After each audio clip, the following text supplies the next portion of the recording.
if that is going to be the XP laner difference. Fireflux on the play, banning out the 1-1. Again, so far it's been the trend, if I'm not mistaken, gentlemen. Does it still stand? Blue side wins. We'll see.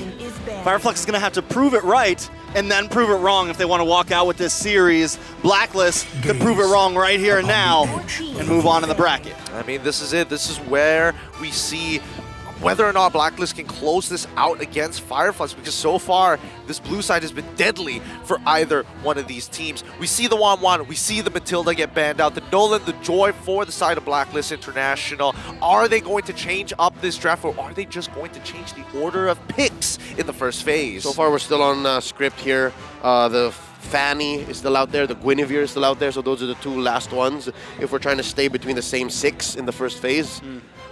Which will again allow for the Valentina to be open, the Lilia to be open, the Riz to be open once we go into the picks. I feel like if Blacklist wants to try to upset the whole blue side theory, they do maybe need to change something up here instead of keeping it exactly the same. The Claude gets banned out. Same as game 2, right? This should be about the same, correct? Let's double check that with our on-desk analyst. It looks like... Nope. No. Nope. The Claude was banned in the second phase of that game. Ah, all right. So they're pulling it one. Whoa, hey, is that what I think it is? Is that Super Marco in the crowd over there? That's Super Red. Super Red? Ooh. Oh my goodness, I thought we went back in time and he became younger. Last seen with the Selangor Red Giants, he was on loan from Blacklist, and now he's here supporting his team. Just one game away from moving on through the brackets, or, again, if it's got to come down to game 5, he's here to show some love for them to go the distance. Right, makes some sense. Ooh, okay. Guinevere, once again, it looks like nothing has really changed too much for the side of Blacklist International. They're sticking to the picks, right? And the one thing that I was hoping to see when Blacklist International was on that red side was to predetermine what the game plan was going to be, rather than be responsive, right? That's what I was hoping for. But now we see same patterns being applied on blue side. Rosa, once again, on this Lilia. All right, so this time, Blacklist, no way Blacklist falls for the game 2 again, right? This time the Leomord and the glue won't be a surprise. Not like that. You know, so if Fireflux does want one of those picks, they have to pick it up front. I'm reading the body language of the Fireflux players, and you see Apex 47 is so vocal. Apex was saying, you know what, coach, this and that. I don't speak Turkish, but I can only imagine that he's saying, you know what, I got to be picked here. Every single game so far, I've been picked in first phase. So now Blacklist picks up their roamer as well, and of course, the Valentina, same from game 2, rather game 3, the prior. Do we see a roamer here? I think Jungler might be important. Jungler is important, but the approach coming in from Blacklist International, so far, they know that UA can actually go toe-to-toe against Rosa if it really comes down to the all-in, right? Just add a little bit of an X-factor in that Rafaela is great, but man. I had a feeling. I had a feeling. They just pull the trigger straight up, man. Diggy's open, though. Diggy is still... Oh, well, no, they already picked up Renny J. I'll tell you. So there is honest. So honest. Both teams are so honest, honestly. They got Blacklist twice. They got Blacklist twice with it, and Blacklist so far has not found a solution to it except for banning it. So why not? Listen, we know that we fooled you in game 2, but this time we're just going to let you know, like, yeah, this is the plan. Okay, here's the thing. Blacklist's roamer from that Leomord game was a Matilda. That's a great answer, though. And their jungler then was a Fredrin. So this time around, they have some semblance of a disengage. It's another layer of disengage. So maybe this is the time Blacklist defeats the Leomord lineup finally, but potentially, I mean, I like the way that they're thinking about it, like the way that they want to, instead of, oh, let's lock in the Fredrin and we'll be able to turn things around. But no, we have the Akai, a good way to disengage. They ban out the Ixia as well. They're just taking out the component. It's like, all right, you got this much through, we'll get the others out. So what is this, a Terizla ban, right? A glue ban. The glue ban, there you go. So do they really ban the glue here? That would be hilarious, honestly. They could. They could. They have the priority for XP on the clapback, on the swing. I agree. It'd be a good play. It would be an extremely good play, in a matter of fact, because both sides have shown their mid laners, right? It's not going to get punished either way. Arla gets banned, and now Fireflux, they're catching on to this. Okay, all right, yeah. So you have XP lane prio. We don't care. We're gonna take out the best XP laners, and you're still gonna have to deal with our respectable amount of mid lane damage and TNZ's ludicrous, Leomord. That's the only word I can think of. It's I don't know, man. It's not fair. It's not fair that he gets away with it. I don't want to say OP, I don't want to say broken, it's just not fair. I can see Leo's bottle of copium underneath the table. He's huffing it real hard. Yeah, let me get some of that, please. Yeah, because this is not something that you see very often, especially in the meta now. And as we see, it's the glue. They're all. I'm telling you. I love it. I'm telling you. Okay, Benedetta here, right? Would that be the Benedetta? Oh, no, Terizla, right? The Rizla? They can Riz on the pick or the ban, yes. Oh. Like, either way, I feel like it's a lose-lose. You ban out the Terizla, they can still get the Benedetta, they can still get a few things. And then you miss out on it. Yeah. So you're forcing... Lapu's still open. You're forcing Alien's hero pool to flex. I mean, Alien has the hero pool to do so. We've seen him play Lapu Lapu before. He does. I wouldn't put Dairoth past him either. Both sides can actually go for Benedetta based on their past Uranus history is still performance. open too. Oh, please, let's not go there. I don't want to go that far. Hey, man. We don't need it. Oh, this one? I like this the one. There you go. So the Benedetta's open, the Riz is open. Now they have options. The Laps is open. What would be the most effective here, right? Because all of which we're thinking of, the only one, no, all of which have ultimates or at least abilities with AoE style of CCs. Raging Sandstorm coming in for Khalid, Benedetta with the Electro-Findable plus Petrify, but of course, the Rizla with the penalty zone. Instead, they're going to leave the question up for Fireflux. They lock in the Bruno. Khalid, bro. I would love to see a Khalid coming in from Edward. Khalid is so good too, especially with the damage on Leomord. Yeah. You're good, you're fine. That's You double, do have to be careful, that's though. double there's CC. There's a lot of CC to mess up Khalid's heal. He's got to really be like more assassin type, not as like I sit up in the front and... The Adamir style of Khalid. These days, Everyone's running that, right? everyone's running that, so I think as a Khalid, if you want to pick it, you have to just be ready to do that anyways. Yeah. So I think that's okay. I think it's all right, and especially since a majority of the counter matchups have been taken out at this point. Like, why not, right? Beatrix? Hey. Who is it going to be? Who's the EXP laner? Are they going to... Well, at this point, you might as well default to Rizla, right? At least you have a dedicated setter that is easy to play. No, straight into Lapu. Okay. So far, Lapu Lapu might be the easiest, besides the Yuzhong, the best way to cut through a lineup. The easiest access to the back line. That has a solid damage reduction and CC. Again, that's not a Yuzhong. It has good chase and everything. Yeah. All Okay. right. So that means, what does Edward play here? Does he go into the Rizzler? Could he go into... Does he go into the Rizzler? Does he play the Bene? I want to see the Bene. I do want to I see think the you've got Bene. movement. I think you've got a lot of opportunity to dodge. You've got a lot of opportunity to kind of get away from the layers of set. But no, he goes for the Khalid himself. Oh, hot commodities in. He really wants to win that lane now. To be fair, there's only really one or two ways for you to stop the quick sand guard. This is good. It's great. Yeah. It's really, really great. He's going to have so much control. I'm hoping to see like an Onyx-style opening coming off the Blacklist International where it's like, oh, I don't need to show up into the lane. I'm going to check your jungle real quick. And if your support happens to be there, chunk him out. Pop him. Checking out the lineup once more. The numbers say it all for Blacklist International because, again, this is a characteristic for Fireflux. So far, they've gone this deep into M5 by defying the odds and playing heroes like Leomord. And here, they're trying to show us a new take. Again, this is a cobbled together way of playing the Leomord. And I'm sure they've screamed with this, and I'm sure they've practiced for the fact that maybe our opponents will take out the key parts of this lineup. But against Blacklist, man, this is an old flame. All right, it's match point for Blacklist right now. Trying to close out against Fireflux. Game number 4. Who's going to take it all? Is it going to be Fireflux on this blue side? Rosa! Whoa. Wait, what? Oh, he just got chunked! He used his Purify already and he got chunked! Blacklist International on the red side. I think it jumped into the mid? Yeah! They all went in. I got a treat for you here. Oh my goodness. Wow, that was almost a first blood so early on, pre-1 minute. Okay, and that's coming in from 2 concussive blasts from Shinsui and Edward respectively.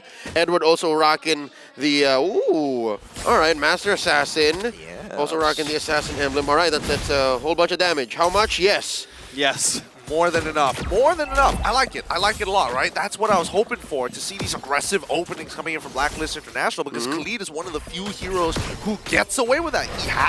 He no worries about mana. It's not that big of a deal. Homie even has the jump, right? His passive. So you don't need to commit anything. Exactly. And it applies a slow and man, there's so many good things about it that I could talk about it forever, but so far, just look at this lane dominance coming in from Edward.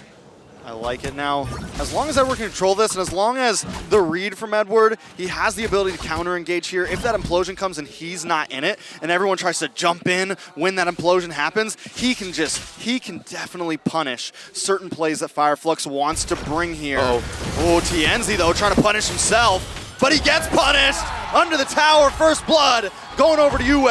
Shadow Strike doing its work, terrifying the Leomord in mid, and this bottom lane, this gold lane matchup, again, it's a skill match actually, but this is OHEB we're talking about. Yeah, it's going really well. It's going really well for Blacklist in the early stages of this game. I think we need to start looking for some foresight here, you know? Foreshadowing, as some may even call it. When do we expect Fireflux to try and bounce back against Blacklist International, right? Obviously, level 4s are going to come on in, but with the lead that Blacklist International has made, I'm guessing it's going to lead towards the bottom side of the map, where Renegade is keeping his watch.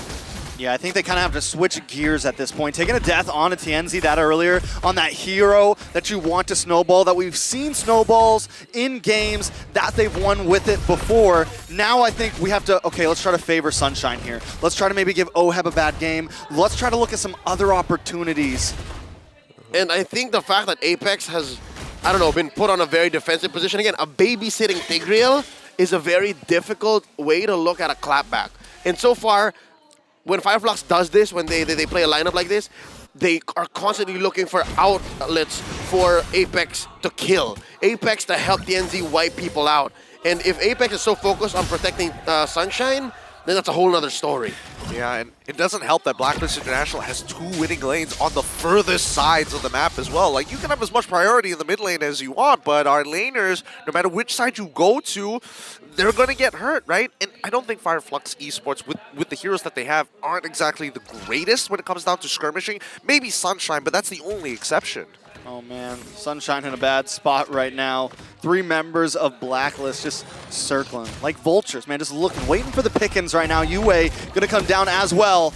Rose gonna walk right in Sensui there, take a little bit of damage, forced to pop the black shoes. TNZ not want to force it, and Blacklist have a lead. They don't have to force anything right now. Something to note about what Sensui is doing to Rosa, he's forcing either a Black Shoes or a Purify. If both go, that's a sign for the rest of Blacklist to follow through. So with that said, I think even Blacklist knows that the turnaround from Fireflux is coming from gold. It also helps that the turtle is here. Ooh, out comes the steed. Hey. Edward on the run, TNZ. Not going to be able to do anything. Look for the knock-up. Neither of them have it. Edward able to walk away safely, gets pulled back. Oh, I needed that kill so bad.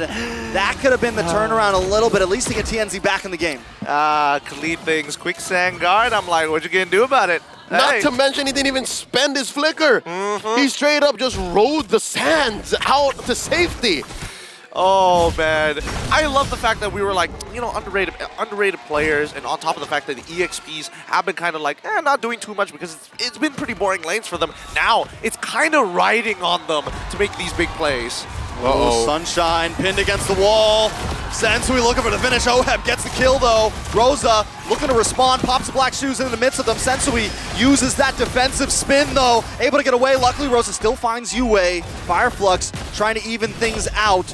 Oh, Edward with the Raging Sandstorm, he gets the stun on it, TNZ! TNZ goes down, OHEB finds another kill, Apex 47 grasping for straws, but able to grasp nothing. It's a 2-for-1 trade, Blacklist on top. Grasp these facts. Whenever you see Blacklist International with low HP, technically they aren't. The fact that you have a hero like the Rafaela that tops up all of their members, just taking them out of Oathkeeper range, makes Fireflux Esports' job more difficult. It's not a true sweep when you have to swing maybe 2 more times. Also talking about the Khalid, oh dear lord. There's a reason why XP lane feels like the toughest lane for hero pool right now. It's because they're so perfect, like the way this Khalid is now on Edward, or they get banned out. Looking at that draft now, you see that the Arlott got banned, you're seeing Edith getting banned, and that's just the name of the game right now. So Blacks International perfectly setting up for that atmosphere, sitting at 4 kills ahead here, 6 minutes in. Oh, cheeky lane swap. Alien pops the Bravest Fighter, getting some nice damage on Oheb. Whoa! The flicker in! They find him! Luckily, Apex finds another one. Double kill for the Roamer, but that's okay. It's still a win for Fireflex Esports, but no! Sunshine! Just when they find something, they lose elsewhere. What can you say about this, right? The trades on both sides, it feels like both teams are literally just thinking in the same light. Uh-oh. Oh, Sensui in trouble, gonna get stunned too. Sensui still gets the turtle, gonna be able to walk away safely. Yue and Edward doing some damage on Alien there. Fireflux gonna back off. It's impressive how these kinds of teams, structure-wise, synergy-wise, skill set-wise, come up and are developed from across different parts of the world. One from Ankara in Turkey, the other from Manila here in the Philippines. And here now they're both fighting for tournament life. Blacklist about 2,000 gold ahead. I'd like to think maybe if Sunshine had a Purify would have been better, but that's a Beatrix with a Purify. Doesn't work out. Alien gonna get pinned here. It's gonna be okay though, looks like. Nothing too major. Down bottom. They do find the tower though, down bottom. Edward versus Tienzi once again, but Edward gonna get the outplay! Bring out the recalls, baby! Edward! Agent 0, TNZ there, amazing. He had the Master Assassin though. He did have the Master Assassin, and now we might see another response. Okay, Blacklist ready to bring out the pillow, smothering down onto Fireflux. Just take it. But here's the thing, Fireflux can still get themselves out of this position like this. I'd say put Blacklist where they're down on damage, and when they're not as complete, when they're not all there. But you're talking about the specialists of the Ube here. It's easier said than done. I mean, it's finally a deep breath of fresh air from both sides, right? It's on a knife's edge. It really is. And so far, the EXP laners have been doing a phenomenal job. However, it's only left inside of their lanes. We haven't seen it actually expand their influence over the neutral fights, and more importantly so, with the cheeky lane swaps, both sides getting punished for it. It begs the question whether Blacklist International can actually maintain this as we start moving towards the later stages of the game. Well, like, we're done with early. The lanes are basically gone for. Now, we transition into mid-game, and this is where it's going to get really sweaty now that the Lord has spawned. Already, truth be told, this is foreign land for Fireflux. It's unfamiliar to them to play a Leomord and not be ahead. So they have to very specifically find an angle where Apex can set up an amazing ult for Sunshine and Alien. Of course, Alien's been catching Blacklist pretty good, to be honest, in the past 9 minutes. See this, right? He's never scared to go in. Oh. This is a good position. That is a good position. Sensui is there. It comes Raging Sandstorm from the back. Genzi can't find his way in. Sensui able to secure it, and Blacklist is like, no, we're not fighting. We got our goal. Sensui is playing man-to-man defense against a man and a horse. Oh, boy. He's doing it well. He's doing a great job, right? He is just point guarding out of his mind. It's nice to see. It's one of those matchups where you don't want to pin him against the wall. You just need him far enough so he can't use the retribution range isn't near that Lord. So now that Blacklist International finally have that lead, we're starting to see the motion start flowing through. We're seeing the huge lead coming out from Oheb's side, 2K ahead. Huge, and they're very low to the ground still, right? You're looking at marksmen who just have 3 core items, 2 prior to that last one being built. So it just shows that Blacklist are snowballing. This is the equivalent of a team that is, what, synergy-based like Blacklist, snowballing at 10 minutes in, 3-6. You know, I also love Edward's position. He's always taking the opposite side of the team. He's always the 1 to the 4-1, right? And there he is once again. Possibly going to go for Tienzi up in the top side. He's hiding out in that tri-bush, waiting for a moment to strike. And the boss side, Blacklist International, going to try to close in with this Lord as well. They're going to break through that second inhibitor, try to break through this second in the mid as well. Can Fireflux defend? That's so good, it's so clean. Khalid is the perfect one hero in the 4-1. Because again, in this lineup for Fireflux, the only one who can really stop his quick Sandguard is what? Apex 47 and Alien. That's it. Maybe with a Phantom Steed, knock him off his knee, right? So it's so good. He wins the 1v1 regardless. I mean, as they start pushing in, right? I mean, this top-up specifically coming in from Renegade, it's making it difficult, right? Rosa is landing some good shots, but really it's not developing much for the team anymore. The zoning isn't as good as it used to be. Yep, because Blacklist are willing to walk into it. If anything, it's Blacklist who's checking Fireflux's ground. Rosa's saying, all right, you guys can only go up to here. Oh yeah? Can we go up this close? And then, again, it's a 5k deficit. You have your cores and even your tanks, your peelers, who can't take as much damage from OHEB's basic attacks, saying, all right, you know what, maybe you can. And they have to play very defensively. They have to play very specifically and sacrifice their larger objectives. This tier 2 in mid, I give it maybe 2 or 3 more waves. I give it this last Lord, and then Black is going to push in. It's definitely going to be trouble for Fireflux. I mean, they're at a big gold deficit, 4.5. Oh. Not only that, but most of that gold is in the hands of OHEB. That's a winter tranche coming up. Rather, a wind of nature coming up. So, I mean, now, even if Sunshine starts to catch up, OHEB can still get some outplay. He can also deal with some of the damage from Alien, deal with some of the damage from TNZ. Fireflux running out of answers. Apex looks for the implosion, though. Alien in the backside as well with the Bravest Fighter. Yue catches him with one of his own. Terrified, Alien down. Sensui gonna pick up that kill just in time to take this Lord. Very clean for the side of Blacklist International, right? This pick is going to make sure that at least for this Lord, it's going to be a non-contest. I can't imagine Fireflux walking up here, especially since Bennett's Rage is already down, and Nibiru's Passion puts you in an awkward spot where you're now susceptible to getting hit by not only Yue, but at the same time, by the Holy Baptism from Renegade. So there we go. They've got the Lord for free, uncontested. That's right. Not just the fact that even Alien is down. Maybe if you can layer the implosion and the Bravest Fighter, that might be enough of a peel or a full frontal shock that scatters Blacklist and then allows for the damage from Rosa and Sunshine to make a difference. But that's 2 or 3 layers that you have to set up. That's a 1-step plan for Blacklist compared to Fireflux's 3 or 4. And we're being very generous. It's actually a grocery list of things that have to go right for Fireflux for them to actually have stolen that Lord away. Yeah. If you mess it up, if you miss it, it's punish. Over. It's over. The punish is so bad. Can we talk about the fact that Alien is going for a pretty interesting build earlier when I did see it? He did have an extra Fury Hammer on top of the Hunter Strike. Is he trying to go for Blade of Heptases when most people will go for Malefic Roar at this point in time? It's a hybrid, and again, I think he's just hunting for OHEB. That's what he's been doing. He's trying to take down the core for Blacklist, but I'm worried because there's very little of a streak on OHEB. But I guess if you do take down their main damage source, you're able to force out fights so that TNZ can swing. I don't know. Lord coming in. Black coming in as well. Knock, knock. Black gonna move up to the top side. They want to clear everything out, and I just love the patience right now. This is the Filipino discipline at its peak. Blacklist International not stressed at all about trying to end the game right now. They know they have late game secured. They know they have mid. They know that this is in their hands.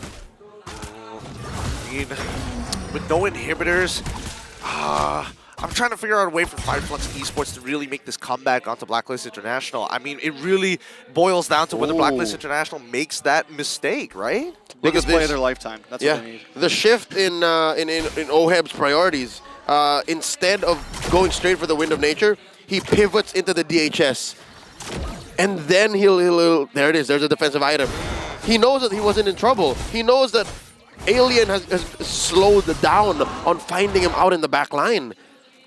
And because of that, those pushes became much, much easier.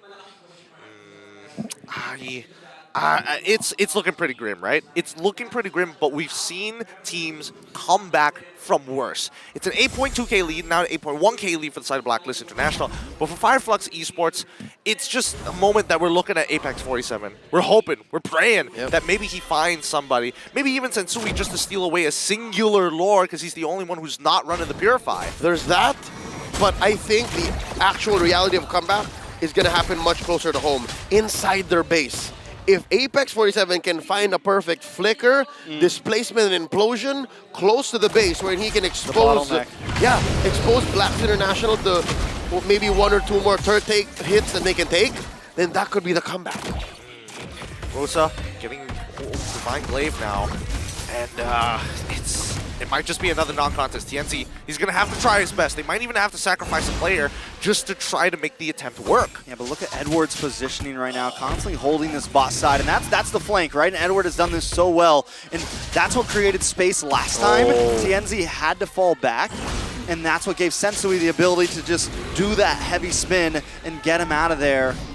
Fireflex know that so much is on the line. I think they're going to put it all on this Lord, possibly. Oh, what makes it worse is they know that Edward is in that bush. Edward showed himself, so they know that there's this angle coming in from the south. But what can they do about it? Yeah, exactly. It's just frustrating. Apex maybe goes for Edward. I don't know, man. Flush him out. Minions are coming down on the top side, though. Don't forget, this is a do-or-die game. All the pressure on Fireflux's shoulders right now. They don't win this, they're going home. One last Lord to rule them all right here. The Steed comes out, Edward comes in, only lands a stun on Apex 47 though. Edward actually taking a little bit of damage. Sensui gets the pin, the heavy spin. TNZ goes, able to just get away, but still, the rest of the team taking way too much damage. UA! He finds an OHEM with another one. Fireflux is dropping left and right. Rosa, can he try to get the outplay? No, Black is already at the base. Sunshine, 1v4. This should be it. Blacklist International, with a dynasty better than most, are gonna move on in the lower bracket. And there you have it! GG, well played for Blacklist International, taking the series 3-1. Again, they're back to that philosophy. They don't lose to the same team twice. The Code Breakers have found a way and they got their revenge. But just the same, the champions of Turkey have showed all they've got. They've shocked the world once more. It's another flavor of the Turkish delight, and they will have our respect for years to come. And I'm sure that they will come back. We will see them once more, even if they have to bow out here tonight. Nobody's gonna forget that performance they put here up on that stage. Absolute masterclass from the Turkish representatives. One of the greatest, I would say, one of my favorite runs so far from a team that is not from Southeast Asia. They've earned our respects over the past, but the winners here today are Blacklist International. Whoa, a great match indeed. They put on a show for us. We're gonna be throwing it out to our host up on stage. Mara, take it away. Fireflux Esports, unfortunately, this is the end of your journey. Is there a message that you would like to say to everybody?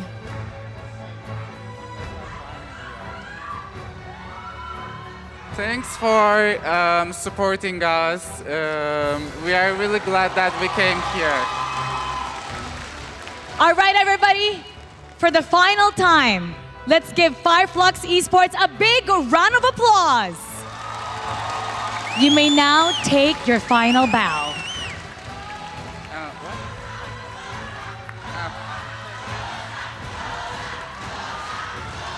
Unfortunately, your journey ends here.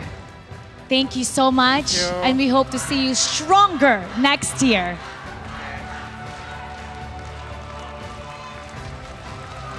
And you could hear everybody cheering for your name, Rosa.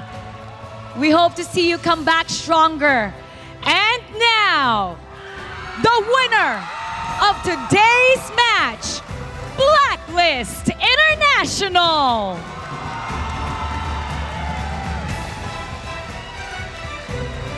Congratulations to Blacklist International. You guys got your vengeance. Let us know how you prepared for this game. Because last time you had a hard time, but this time, you took it and now it's all on your side. Ano po? Kung paano kami nag-prepare? Paano nag-iba yung kapalaran? Ibang-iba kumpara dun sa time na nag-face kayo? Siguro po nung simula natalo po kami sa kanila, buong team po namin, doon po kami nagising kasi parang medyo naging kampante rin po kami ng konti. So, nireview po namin lahat ng mga mali namin. Tapos in-adjust namin sila lahat. Tapos hanggang sa maganda rin po napakita namin sa Onyx. Tapos yung pinakita namin sa Onyx, ginawa lang din namin dito sa may Fireflux po. Renergy admits that they got a little bit comfortable. So that loss against Fireflux Esports whooped them up and got them preparing even better until they did good with Onyx and they kept continuing everything that they did good at. Now, I know you guys have a good relationship with Fireflux Esports, especially with Rosa. Is there something that a message that you want to give to Fireflux? Coach, message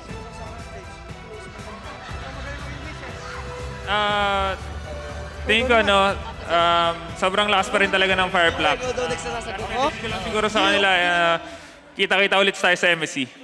The last message is, we'll see you in MSC. Now, a long road lies ahead of you guys. The lower bracket might be a little difficult. So, what does this victory mean for you? And Coach, how do you plan to keep on pump up all throughout the lower bracket? Yeah, sa ngayon kasi ang dami pa naming kailangan pa rin i-improve, especially sa drafting namin. Kasi isa yun sa mga naging reason kung bakit kami bumaba ng lower bracket. Kaya yun yung ina-adjust namin ngayon. Pagdating naman sa players, sobrang solid nila. Kailangan na lang talaga ng consistency. Yeah. So the drafting is what you're looking for to keep on going, to continue. And then the players, the consistency. This one is for Sensui. Sensui, you mentioned before that you're gonna bring out the real Blacklist playstyle. Today, you guys did well. Is this the real Blacklist playstyle that you're talking about? Para sa akin po, hindi pa po kasi may mga errors pa rin po kami na dapat linisin. Kaya, yun po. For you, there are still errors that you still need to polish up. Opo. So the real Blacklist playstyle, maybe we'll see the next time. Opo. Okay, now possibly, up next, you might be facing AP Bren or Geek Fam. Who do you prefer to face? Oham, Yue, Edward, AP Bren or Geek? Kahit siguro sino sa kanila prepared You have to pick one. He says any one of them, they'll be prepared. If you were to pick one, just one. Siguro Geek Fam na lang. Geek Fam! Why Geek Fam? Para if ever mag-page to page kami sa finals. Geek Fam, so if ever, it'll be Philippines versus Philippines in the finals. Now, Edward. Sige, Yue. Yue, message to the fans, Yue. Mensahe sa fans. Supportahan niyo po kami sa mga susunod namin na laban. Tsaka thank you sa laging pagsuporta sa amin. Keep supporting them in their next games and thank you for supporting them. Greatest 10 player, Edward! Message to the fans. Ayun, maraming salamat sa pumunta. Ayan, hello guys. Ayan, maraming salamat sa pagsuporta. Ayan, sa next match ulit guys. Keep on supporting us. Thank you to everybody who watched. Thank you to everybody who supported. In the next match, keep on watching. All right, everybody, when I say Blacklist, you say break the code. Blacklist? Once again, your winner. Congratulations to Blacklist International. And we're going to break that down for you. So we're going to head back to the casters all around the globe. Casters, paso.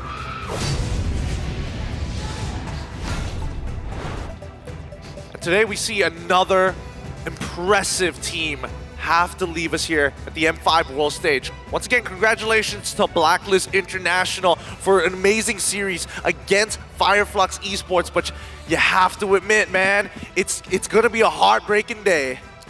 I already miss Fireflux.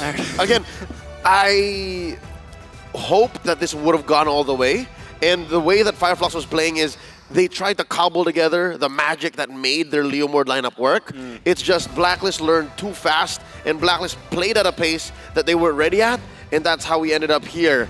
Our MVP, of course, which made all of this possible, that fast-paced Blacklist choking play style, is of course going to the hands of Yue one more time. How about it?